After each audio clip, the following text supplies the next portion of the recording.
बिस्मिल्लाहिर्रहमानिर्रहीम, अस्सलाम वालेकुम। खेलों की खबरों पर तबसरों और तजियों से स्कोर के एक और प्रोग्राम के साथ सैयद याया हुसैनी आपकी खिदमत में हाजिर है। इंग्लैंड ने अपनी रिवायत को बरकरार रखा है दौरा पाकिस्तान में। पहले, दूसरे और अब तीसरे टेस्ट मैच से एक दिन पहले इंग्लैंड ने अपने 11 खिलाड़ियों के नामों का ऐलान कर दिया है और पाकिस्तान और इंग्लैंड की क्रिकेट टीमों के दरमियान जुमेरात से पिंडी क्रिकेट स्टेडियम रावलपिंडी में आईसीसी टेस्ट चैंपियनशिप 2023 से 25 के साइकिल की टेस्ट चैंपियनशिप के 3 टेस्ट मैचों की सीरीज़ का आखिरी टेस्ट मैच शुरू होने जा रहा है। और गुफ्तगू के लिए स्टूडियो में हमें ज्वाइन कर रहे हैं टेस्ट फास्ट बॉलर, क्रिकेट के सिकंदर बख्त और कौमी सिलेक्शन कमेटी के साबिक सरबराह test of spinner Tauseef Ahmed, जिनसे पाकिस्तान और इंग्लैंड के दरमियान हम गुफ्तगू करेंगे तीसरे और आखिरी टेस्ट मैच की तैयारियों के हवाले से। इस वक्त हम पाकिस्तान के लेजेंडरी बैट्समैन और साबिक कप्तान जावेद मियांदाद की कुछ बात करेंगे, जिनसे गुज़िश्ता दिनों उनके घर पर गुफ्तगू हुई पाकिस्तान क्रिकेट से मुताल्लिक़। स्कोर से खुसूसी गुफ्तगू करते हुए जावेद मियांदाद ने कहा कि खिलाड़ियों को अपने शॉट सिलेक्शन पर काम करना होगा। कोच को बाबर आजम को बैक करना चाहिए, बाबर आजम को तजुर्बेकार बैटर्स से सीखना चाहिए। वो हमेशा गैर मुल्की कोच के खिलाफ रहे हैं। पाकिस्तान क्रिकेट बोर्ड को पाकिस्तान के साबिक क्रिकेटर्स से कोचिंग करानी चाहिए। पाकिस्तान क्रिकेट से दूर हैं, लेकिन पाकिस्तान क्रिकेट के बारे में क्या कहना चाहेंगे? नहीं, मतलब देखें, क्रिकेट तो चलती रहेगी। मैं पहले भी कहता था कि आज हम थे, हमारे बाद कोई थे, हमसे पहले कुछ थे, तो क्रिकेट जो है ऑल ओवर द वर्ल्ड होती रहेगी, राइट। अब देखना ये है कि आप का रिज़ल्ट क्या आता है। मैं समझता हूँ कि पाकिस्तान की टीम बड़ी अच्छी है और सॉलिड है, और मैं देख रहा हूँ कि नए नए लड़के भी आ रहे हैं, बहुत अच्छे आ रहे हैं। अब मगर बस मैं यही कहूँगा कि कुछ उनका ट्यूनिंग करने वाला जो है ना, वो नहीं है, क्योंकि ये बच्चे टैलेंटेड हैं, हर चीज़ हैं, इनके ट्यून करके एक चीज़ पे लेके आना, क्योंकि उनके अंदर वो चीज़ें नज़र आती हैं। मैं मतलब अपने लिए तो नहीं, मगर जब मैं मैच देखता हूँ तो मैं देखता हूँ कि ये प्लेयर जो हैं, मगर इनको कुछ गाइडेंस जो है वो मिलनी चाहिए, और वो मिल नहीं रही है मेरे ख़्याल से, राइट। क्योंकि आप जाते ही शॉट खेल रहे होते हैं, कोई उनको बोलने वाला नहीं है कि व्हाट व्हेन आपको खेलना चाहिए, कब जाके खेलना चाहिए। यानी क्रिकेट की भी ABCD है, और ABCD अगर क्रिकेट के आप पढ़ेंगे तो उसमें आपको सारी चीज़ें नज़र आ जाती हैं। तो मैं यही देख रहा हूँ कि जैसे अच्छा वाला खेलते हुए बीच में से मार देंगे, गलत शॉट खेलेंगे, जो बल्कि प्लेयर को वो चाहिए कि जो शॉट उसने खेला नहीं है वो कभी आजमाए नहीं, अनलेस कि आप इसको परफेक्ट करें जब आप प्रैक्टिस करते हैं। लेजेंड जावेद मियांदाद का क्या कहना है? क्या वाकई बाबर आजम को रेस्ट देने की ज़रूरत है, या वाकई उनको अभी और खिलाना चाहिए था? नहीं, देखें, जब एक की प्लेयर होता है ना, बड़ा प्लेयर होता है, अच्छा प्लेयर होता है, तो उससे ख़ुद भी पूछा जाता है कि आप क्या फ़ील कर रहे हो, कैसे फ़ील कर रहे हो, कैसे नहीं है, राइट। तो इसी तरीके से हमारे टाइम में मैं हमेशा यही कि प्लेयर को भाई आप मुझे बताओ क्या फ़ील कर रहे हो, तुम्हारे में कितना कॉन्फिडेंस, क्योंकि जब आप रन्स नहीं कर रहे होते तो लाजमी आपका कॉन्फिडेंस लेवल जो है वो बहुत नीचे चला जाता है। अब उसको ये कोच का काम है टू ब्रिंग बैक। देखो, मैं भी कोच रहा हूँ, मुझे पता है कि हमारे टाइम पे मोहम्मद यूसुफ थे, कितने प्लेयर जो थे, यंगस्टर थे, वो फेल होते थे तो उनको ले जा के प्रैक्टिस कराते थे, बताते थे कि तुम्हारे फॉल्ट क्या हो रहा है। मुझे लगता है कि इन प्लेयरों को कोई फॉल्ट बता नहीं रहा है। ये लड़के जो हैं इतने टैलेंटेड हैं इस लेवल पे, अगर इनकी ट्यूनिंग अच्छी हो जाए तो आप सोच नहीं सकते कि हमारा क्रिकेट है कहाँ से कहाँ निकल जाएगी। Gary Kirsten white ball team के कोच हैं, आपके रेड बॉल टीम के कोच जैसन गिलेस्पी हैं, 5 मेंटोर क्रिकेट के साथ रखे हुए हैं। देखें, मैं अगेंस्ट हूँ इन चीज़ों के। भाई, पाकिस्तानी प्लेयर किधर जाएंगे? अगर पाकिस्तान क्रिकेट बंद कर दे ना, जब आपने इनको फ्यूचर में कुछ देना ही नहीं है तो मतलब फ़ायदा क्या है? क्या आप बाहर का क्या कर लेके आए मेरे पास? अब मैं उनसे सवालात करता हूँ, पूछता हूँ, मैं बताता हूँ ये प्लेयर को ये प्रॉब्लम है, ट्यून मुझे करके बताओ कि ये कितना सही होगा, बताओ। जो भी हमारे एक्स प्लेयर्स भी हैं तो उनको भी आप कभी यूज़ कर सकते हैं, आप उनसे एक अच्छा इम्प्रेशन पड़ेगा, बच्चों को बताने में होगा। ये चीज़ें आप देख रहे हो नहीं हो रही हैं। आप 5-5 लोग तो प्लेयर टीम के साथ रख रहे हो, नहीं, ये नहीं है ज़रूरी। आपकी जब टीम बन जाती है तो आपके पास सिर्फ कोच और आपके पास टीम के मेंबर्स, उसके अलावा नहीं होना चाहिए, वरना 10 बातें हो रही होंगी वो, क्योंकि वो रिज़ल्ट का टाइम है। पाकिस्तान के लिए रिकॉर्ड 6 वर्ल्ड कप खेलने वाले लेजेंडरी बैट्समैन जावेद मियांदाद, जिन्होंने 92 वर्ल्ड कप में पाकिस्तान की जीत में 437 रन बनाकर अहम किरदार अदा किया। 124 टेस्ट मैचों में 8,832 रन 24 सेंचुरियों के साथ बनाने वाले जावेद मियांदाद की गुफ्तगू आपने सुनी। स्टूडियो में हमें ज्वाइन कर रहे हैं test of spinner Tauseef Ahmed और test fast bowler Sikandar Bakht. Sikandar, Javed Miandad की गुफ्तगू आपने सुनी और जावेद मियांदाद का कहना यह है कि अच्छी बात है कि आपने मेंटोर को हायर किया, पाकिस्तान के साबिक क्रिकेटर्स को लेकर आए कोचिंग के लिए, लेकिन उनका कहना यह है कि उनको कहीं ऐसा ये लग रहा है कि आप अपने खिलाड़ियों को सिखा नहीं रहे, बता नहीं रहे। देखो जावेद जो बातें कर रहे हैं ना वो 1980 वाली कर रहे हैं, जिसके आप कहते हैं ना ये 1980 नहीं है। वो जो बातें कर रहे हैं ना कि बीच में से मैं तो हज़म ही नहीं कर सकता कि एक टेस्ट क्रिकेट में एक लड़का इतना अच्छा खेल रहा हो, हालांकि गोरे भी खेल रहे हैं कि रिवर्स स्वीपें मार रहे हैं, मगर ये कि वो हमारे दौर में अगर कोई रिवर्स स्वीप मारता 1980 वगैरह में तो उसकी तो ड्रेसिंग में बड़ी लंबी चौड़ी खिंचाई हो जानी थी। अब क्रिकेट बदल गई है, मगर उसकी ये जो बात है ना कि जो बीच में से दूसरे अजीब से शॉट मार देते हैं, उसकी बेसिक वजह ये है कि लड़के आ रहे हैं टेप बॉल से। मैंने उस दिन भी आप पहले भी प्रोग्राम में कह चुका हूँ, टेप बॉल से खेल के आते हैं, उनकी डोमेस्टिक क्रिकेट में इतनी उनकी एक्सपोजर नहीं मिल रहा। आप उठा के नए लड़कों के देख लें, नए लड़कों की मैं बात कर रहा हूँ, किसी के 17 मैच हैं, शादाब के 17 हैं, हारिस रऊफ के 8 हैं, किसी के 5 हैं, किसी के 6। जब तक ये लड़के डोमेस्टिक क्रिकेट में जाके अपने आप को सेटल नहीं करेंगे, थोड़ा खेलेंगे नहीं, तो जब तक ये इम्प्रूव नहीं करेंगे। वो जो बात कर रहा है, देखें अब मैं एक मिसाल देता हूँ आपको। हमने इंग्लैंड से नए पाकिस्तान में मानी साहब को बुलाया, वसीम साहब को बुलाया। इंग्लैंड की टीम को उठा के देखें, कार्ड्स ने कितनी अच्छी बॉल की, कितनी अच्छी बॉल की थी उसने। वो तो बैड लक हो गई कि जब वो 2 कैच उसके छूट गए, वरना सलमान अली आगा को 2 कैच नहीं छूटते तो रिजल्ट ही आपने उसको रेस्ट दे दिया। क्या हम नहीं कर सकते ये? हम जब कहते थे कि रोटेशन पॉलिसी में रेस्ट दे दो तो कोई नहीं मानता था, वो रेस्ट ले रहे हैं। तो ये चीज़ें हमें उनसे सीखनी चाहिए कि किस तरह लड़कों को रेस्ट दिया जाता है और नए बच्चों को लेकर आते हैं। ठीक हो गया। तो तौसीफ अहमद साहब, आपने गुफ्तगू सुनी जावेद मियांदाद 1987 बेंगलुरु टेस्ट मैच, जहां आप और इकबाल कासिम ने पाकिस्तान को जीत दिलवाई, और ये जो मुल्तान का दूसरा टेस्ट मैच था जहां 20 विकेटें हासिल की साजिद ने और नोमान ने, तो आप और इकबाल कासिम की याद आ गई 1987 टेस्ट मैच की। तो जावेद मियांदाद उस टेस्ट मैच में पाकिस्तान टीम के हीरो थे। उन्होंने, अगर मैं गलती नहीं कर रहा, सेकंड इनिंग में उन्होंने इनिंग का आगाज़ भी किया था। तो क्या कहेंगे आप? नहीं आया, बिल्कुल ठीक। और मेरा ख्याल है जावेद भाई ने जो बातें की हैं वो अपने लिहाज से तो ठीक हैं, और सिकंदर ने जो बात की, यहाँ बिल्कुल चेंज तो बहुत कुछ आ गया है, लेकिन इसमें कुछ चीज़ें ऐसी हैं कि प्लेयर को खुद भी, जाहिर है इतनी क्रिकेट खेल रहे हैं, उनको भी पता है। और आजकल के दौर में तो पता नहीं एनालिस्ट के अलावा क्या क्या, उस वक्त तो कुछ भी नहीं होता था, तो उनको खुद भी होना चाहिए। अगर वो पूछें, अव्वल तो पूछता ही कोई नहीं है जाके एनालिस्ट। यहाँ तो ये मसला चल रहा है ना तौसीफ अहमद साहब के, वो इतना पूछ ले मुझसे तो किस बात का गम है, वो इतना पूछ ले मुझसे तो किस बात का गम है, वो इतना पूछ ले मुझसे तो फिर किस बात का गम है।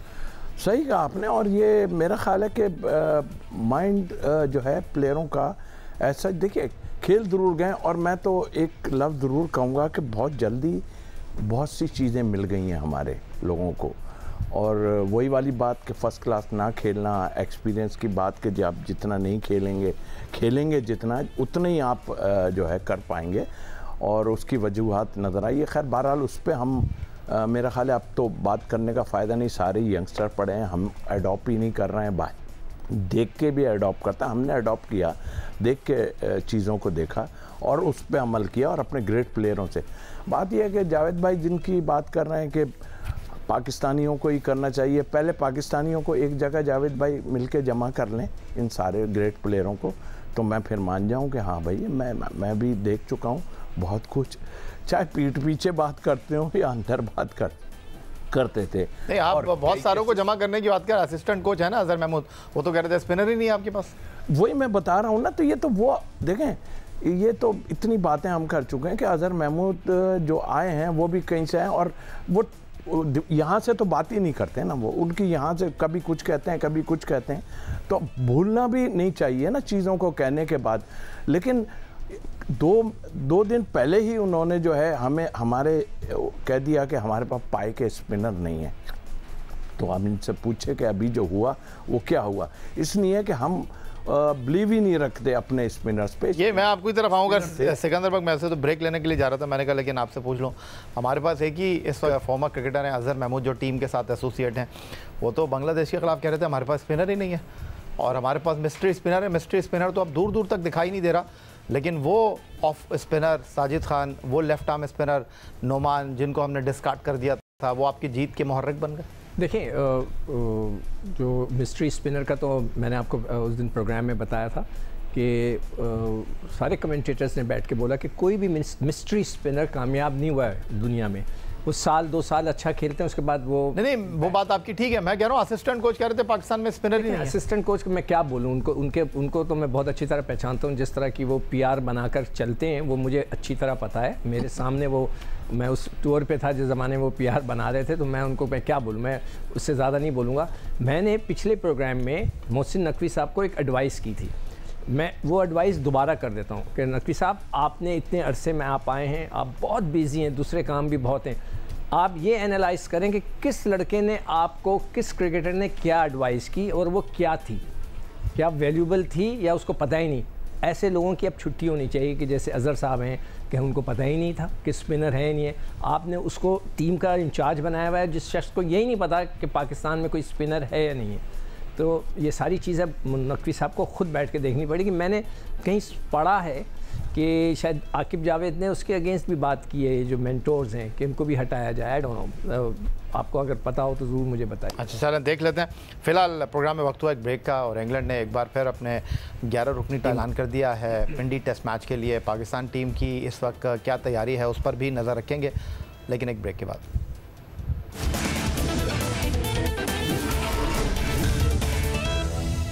इंग्लैंड ने पाकिस्तान के खिलाफ पिंडी क्रिकेट स्टेडियम रावलपिंडी के तीसरे और आखिरी टेस्ट मैच के लिए अपनी 11 रुकनी टीम का ऐलान कर दिया है और इसमें 2 तब्दीलियां की गई हैं और अब इंग्लिश क्रिकेट टीम तीसरे टेस्ट मैच में 3 स्पिनर्स के साथ मैदान में उतरेगी।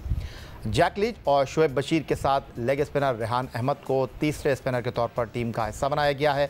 इसके अलावा डेब्यू करने वाले फास्ट बॉलर ब्राइडन कास और दूसरा टेस्ट खेलने वाले मैथ्यू पॉट्स को टीम से ड्रॉप कर दिया गया है और लेग स्पिनर रेहान अहमद के साथ फास्ट बॉलर गस एटकिंसन की टीम में वापसी हुई है। English leg spinner Rehan Ahmed England के लिए 4 टेस्ट मैच खेलकर 18 विकेटें अपने नाम कर चुके हैं, जिसमें वो 34.5 की औसत से बॉलिंग करा चुके हैं। लेग स्पिनर रेहान अहमद ने इंग्लैंड के आखिरी दौरे पाकिस्तान 2022 में ही टेस्ट डेब्यू किया था और कराची टेस्ट में वो 7 विकेटें लेने में कामयाब रहे थे। इसके बाद उन्हें इस साल के आगाज़ पर दौरा भारत में भारत के खिलाफ 3 टेस्ट मैच खेलने का मौका मिला, जहां वो 3 टेस्ट मैचों की 6 इनिंग में 11 विकेटें लेने में कामयाब रहे थे। फरवरी 2024 के बाद से वो इंग्लैंड के लिए कोई टेस्ट मैच नहीं खेले हैं। तो तौसीफ अहमद, आप आपके शोबे की बात कर लेते हैं। एक बार फिर स्पिनर्स के इस वक्त रुझान की बात हो रही है और इंग्लैंड को लगा कि अब पिंडी में पाकिस्तान जिस तैयारी के साथ आ रहा है तो हमारे जो हथियार हैं स्पिनर्स के हवाले से उनको अब बाहर निकाला जाए। 2 को वो खिला रहे थे, अब तीसरे को भी उन्होंने मैदान में उतारने का फैसला किया। जी हाँ, और मुझे ऐसा लग रहा है कि हम एक कम कर रहे हैं और वो एक मैं यही पूछना चाह रहा था। जी हाँ, तो परेशानी तो उनको लाख हुई भी है, जाहिर है वो पता नहीं क्या समझ रहे हैं। बट आई थिंक इस तरह की वो पिच नहीं होगी जिस तरह की ये खेल रही थी। जाहिर है पिच की पोजीशन तो बिल्कुल डिफरेंट थी कि पैचेस पे थे, रफ एरियाज थे और बड़ी अच्छी बॉलिंग की पाकिस्तानियों ने और उस पर वो बिल्कुल ही डेम। और फिर जाहिर है उनको भी मैं इसलिए कसूरवार कहता हूँ कि इस तरह के शॉट खेलते हैं। मेरा ख्याल है मैकलम ने ये कभी ये नहीं बताया कि यार कभी इस टाइप की बजाय, हालांकि ये खेल के आए थे श्रीलंका में, कभी ये नहीं बताया कि अगर इस टाइप का कुछ हो रहा हो तो आपको फ्रंट फुट पे रहना है या बैक फुट पे जाना है। सर निकले ना फ्रंट फुट के ऊपर रिजवान ने स्टंप कर दिया था जैक क्राली को। जी हाँ, मतलब आई मीन कि वो तो बिल्कुल ही ऐसा हो गया ना। अब वो सामने एक चीज़ बिल्कुल जिसे कहना चाहिए रफ पड़ी है, मिट्टी पड़ी हुई है और वो उसी से घबराए जा रहे हैं। इसकी भी टेक्निक। अच्छा, अभी मैं जो तस्वीर देख रहा हूँ पिंडी से, तौसीफ अहमद साहब, दोनों तरफ पंखे तो लगे हुए हैं, लेकिन वो जो रफ पैचेस थे पिच के साइड में वो मुझे नहीं दिखाई दे रहे पिंडी में। नहीं, पिंडी में कैसे, ये तो फ्रेश पिच है और अभी मेरा नहीं ख्याल कि ये दूसरे तीसरे दिन, ऐसे नहीं कि पहले ही दिन, जाहिर थोड़ा सा मॉइस्चर अगर होगा तो शायद टर्न हो जाए।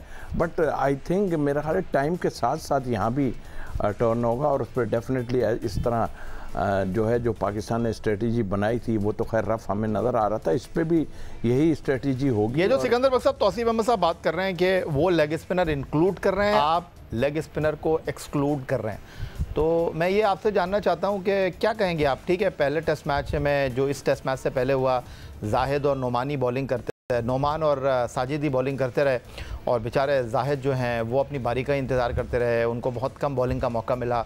अब हम सोच रहे हैं कि एक फ़ास्ट बॉलर को जिस तरह आप तजवीज़ दे रहे थे कि होना चाहिए, आप इस चीज़ को किस तरह देख रहे हैं? यार मेरे लिए सबसे ज़्यादा इंटरेस्टिंग यही होगा जो अभी आप लोग बात कर रहे हो कि 3 स्पिनर्स को वो कैसे हैंडल करता है। हमारा कप्तान तो नहीं कर सका, हमारे कप्तान को समझ में नहीं आया और उन दोनों ने इतनी अच्छी बॉल भी कर दी है कि उसको मौका ही नहीं मिला, जाहिद को इस्तेमाल ही नहीं किया, तो वो भी एक बेचारे के साथ ज़्यादती होगी। तो अब ये देखना है कि स्टोक उनको किस तरह इस्तेमाल करता है, नंबर 1। नंबर 2, ये जो पिच है जो मुल्तान की थी वो 5 दिन की खेली हुई थी, उसके बाद उसमें ऑलरेडी स्पॉट्स थे, उसके बाद फिर मैच शुरू हुआ। और जो बैटिंग की बात हो रही है, जो इंग्लैंड ने बैटिंग की, उनको असूलन तो 1980 वाली बैटिंग करनी चाहिए थी मैच बचाने के लिए, वो तो बीच में से रिवर्स स्वीपें और पता नहीं क्या क्या मार रहे थे। मुझे उनकी स्ट्रेटजी बिल्कुल नहीं समझ में आई कि जैसे वो हारना ही चाहते हो। तो it will be very very interesting to see कि वो किस तरह इस्तेमाल करते हैं। मगर देखें ये पिच जो है वैसी हो सकता है पहले दिन से ब्रेक ना हो, इसलिए कि उसमें तो स्पॉट्स बने हुए थे, बॉलिंग मार्क्स थे। अच्छा, आपने ग्राउंड की बात की तो हमें पिंडी के स्टेडियम रावलपिंडी से हमारे नुमाइंदे फिरोज़ ने ज्वाइन किया है। तो इंग्लैंड ने तो अपनी 11 रुकनी टीम का ऐलान कर दिया। पाकिस्तान टीम के कैंप से क्या खबरें हैं, अरफा से हम पूछ लेते हैं। अरफा, खुशामदीद कहेंगे आपको, क्या इत्तलात हैं पाकिस्तानी कैंप से? आज ये खबरें आ रही हैं कि मीर हमज़ा बग़ैर टेस्ट मैच इंग्लैंड के ख़िलाफ़ खेले हुए सीरीज़ से बाहर हो गए, क्योंकि अब तो आखिरी टेस्ट मैच है। कुछ कमर के निचले हिस्से में उन्होंने दर्द महसूस किया है, बॉलिंग नहीं की और उम्मीद थी कि शायद वो ये मैच खेलें, लेकिन अब शायद वो नहीं खेल रहे। बाकी क्या इत्तलात हैं? देखिए या पाकिस्तान जो टेस्ट स्क्वाड है उसमें से अब 11 प्लेयर्स मुंतखब करने और जो फैसला कौन टेस्ट मैच है वो उसमें जो सीरीज जीतने के लिए अब इन्होंने टारगेट किया है। और अभी जो फिलहाल हमें इत्तलात मौसूल हुई है कि एक तब्दीली के जो है वो इम्कान जाहिर किया गया है। टीम मैनेजमेंट ने अभी इस पर जो वो अपनी हतमी मुशावरत जरूर करनी है। मोहम्मद अली को मोहम्मद जो जाहिद महमूद हैं लेग स्पिनर, उनकी जगह इंक्लूड करने का जो है वो ये गौर उसको कर रहे हैं और इम्कान यही जाहिर किया जा रहा है कि मोहम्मद अली जो है वो रावलपिंडी टेस्ट मैच खेलेंगे। मीर हमजा के जो वो चांसेस थे, लेकिन कल भी हमने नोट किया था और आज भी हमें जो वो एक बता दिया गया बाज़ाब्ता तौर पे, मीर हमजा जो है वो कल भी उन्होंने ट्रेनिंग में नेट सेशन में हिस्सा नहीं लिया था और आज भी उन्होंने सिर्फ जो है वो हल्की फुल्की जो वॉक होती है या वार्म अप होता है सिर्फ वो किया था, उन्होंने प्रॉपर बॉलिंग जो है वो नहीं की थी। तो मीर हमजा जो मुमकिन तौर पर एक रिप्लेसमेंट हो सकते थे, दूसरे पेसर के तौर पर खेल सकते थे, वो रावलपिंडी टेस्ट मैच नहीं खेलेंगे। लेकिन मोहम्मद अली पर जो है वो अपने नजरें जमा ली है कि मोहम्मद अली बतौर सेकंड पेसर और आप स्पेशलिस्ट पेसर कह लें, क्योंकि आमिर जमाल जो वो एज ऑलराउंडर है और जो 2 स्पिनर हैं नोमान अली और साथ में साजिद खान, वो पाकिस्तान के फ्रंट लाइन स्पेशलिस्ट स्पिनर होंगे। लेकिन यहाँ या बहुत एक इंपॉर्टेंट बात है पिच के हवाले से, क्योंकि पिच जो वो आखिर क्या होगी ये बहुत बड़ा सवाल है। पिंडी क्रिकेट स्टेडियम की अगर आप हिस्ट्री उठा के देखिए ना तो फर्स्ट क्लास में आपको ग्रासी किस्म की विकेट्स मिलेंगे और हम लोग जब बात भी करते हैं खिलाड़ियों से तो वो यही कहते थे कि फर्स्ट क्लास में एक फॉर्मूला अपनाया हुआ था कि टॉस जीत कर बॉलिंग करो और 3 दिन में फर्स्ट क्लास मैच जो वो खत्म कर दो। और फिर इसको जो तब्दील किया गया 2022 में, हमने देखा कि फ्लैट किस्म की विकेट्स यहाँ बनना शुरू होगी और अब एक नई हिकमत अमली जो वो पिंडी क्रिकेट स्टेडियम में एक एक्सपेरिमेंट जो वो किया जा रहा है जिसमें स्पिनर के लिए साजगार विकेट जो बनाने की कोशिश अब की जा रही है। और इसका एक बहुत ही गैर मामूली सा हमने एक फॉर्मूला देखा कि हमने कभी भी इसका नहीं देखा कि हीटर्स जो है वो पिच पर लगाए गए हों। आपने अमूमन शादियों पे देखे होंगे कि लंबे लंबे हीटर्स जो है वो लगे होते हैं, तो वही पिच पर जो वो नहीं सर, शादियों में तो हम जाते बिल्कुल लिफाफा देने के लिए, तो कहाँ टाइम ही नहीं मिलता। बिल्कुल ऐसे ही। और ये 2 हीटर जो है वो एक साइड पर, 2 हीटर जो है वो दूसरी साइड पर लगाए गए और इसके साथ कपड़ा लगाया गया ब्लैक कलर का, साथ में जो वो पंखे, इंडस्ट्रियल पंखे जो होते हैं, कोई पेडेस्ट्रियल फैन भी नहीं, इंडस्ट्रियल पंखे वो लगाए गए थे ताकि ये हीटर्स की जो गरमाइश है वो पिच पर डाली जाए। यही आज का हमारा ये प्रोग्राम था। आप एक्स अकाउंट पर हमें फॉलो कर सकते हैं, मैं ईमेल कर सकते हैं, अपनी राय से आगाह कर सकते हैं score@geo.tv पर। इस दुआ इस उम्मीद इस तवक्को के साथ कि पाकिस्तान में खेल और खिलाड़ी तरक्की करते रहें। सैयद या हुसैनी को स्कोर की पूरी टीम के साथ अगले प्रोग्राम तक के लिए इजाज़त दीजिए। अल्लाह हाफ़िज़।